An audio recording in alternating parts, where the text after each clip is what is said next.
Supreme কোর্টে উঠছে রাজ্যের ১২ লক্ষ ওবিসি সার্টিফিকেট বাতিল মামলা।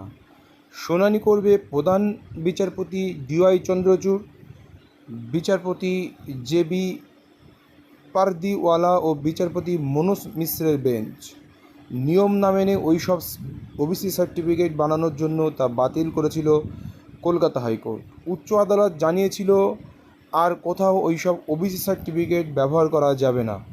অন্যান্য অনগ্রসর শ্রেণীভুক্তদের সংরক্ষণের সুবিধা দেওয়ার জন্য রাজ্যের তরফে ওবিসি শংসাপত্র দেওয়া হয়। ২০১০ সালের পরে যে সমস্ত ওবিসি সার্টিফিকেট তৈরি করা হচ্ছে তা আইন মেনে হয়নি।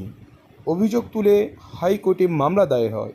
গত ২২শে মে হাইকোর্টের বিচারপতি তপব্রত চক্রবর্তী এবং বিচারপতি রাজাশেখর মান্তার ডিভিশন বেঞ্চ ২০১০ সালের পরে তৈরি সমস্ত ওবিসি সার্টিফিকেট বাতিল করে দেয়। আদালতে ওই নির্দেশের ফলে প্রায় ১২ লক্ষ ওবিসি সার্টিফিকেট অকেজ হয়ে যায়। ১২ বছর পরে রায় ঘোষণা করে আদালত জানায়, চাকরিসহ সংরক্ষিত কোনো ক্ষেত্রে ওই সার্টিফিকেট ব্যবহার করা যাবে না।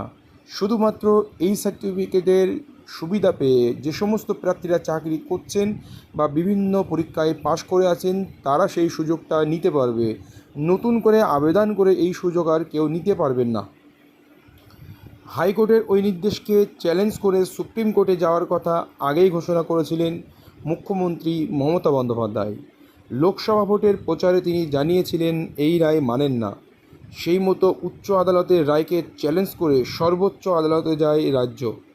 ওই রায়কে চ্যালেঞ্জ জানায় অনগ্রসর শ্রেণীভুক্ত কমিশনও। সোমবার এই প্রথম ওই মামলাটি শুনানির জন্য উঠছে সুপ্রিম কোর্টের উপরে উক্ত বেঞ্চে। এই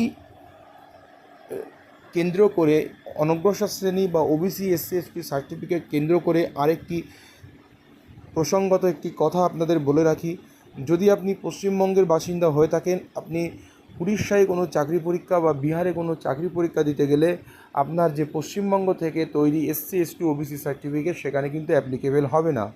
তেমনই অন্য অন্য রাজ্যের ওবিসি এসসি এসটি সার্টিফিকেট পশ্চিমবঙ্গেও তৈরি হবে না, কারণ বিভিন্ন রাজ্যে তার ভৌগোলিক পরিস্থিতি বা মানুষের জাতিগত পরিস্থিতি বা ভাষাগত দিক থেকে দেখেই ওবিসি সার্টিফিকেট তৈরি করার জন্য অনুমতি দেওয়া হয় সেই সমস্ত সংরক্ষক জাতিদের। সেহেতু অন্য অন্য রাজ্যের ওবিসি সার্টিফিকেট অন্য কোনো রাজ্যে গ্রাহ্য হবে না।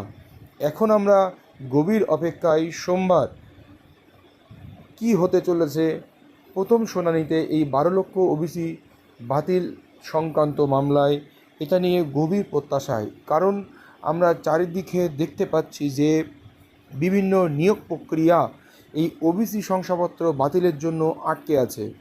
আবারও আমরা অন্যদিকে দেখেছি যে কলেজ ভর্তি প্রক্রিয়া কিন্তু এর জন্য বাধা পড়েনি। সেই ওবিসি সার্টিফিকেট দিয়ে চলছে কলেজে ভর্তি প্রক্রিয়া, কিন্তু নির্দিষ্ট নিয়মে পুলিশ বা পিএসসি বা প্রাইমারি ক্ষেত্রে ওবিসি সার্টিফিকেট বাতিলের দোহাই দেখিয়ে কোনো নিয়োগ প্রক্রিয়া শুরু করছেন না বলে জানা যাচ্ছে।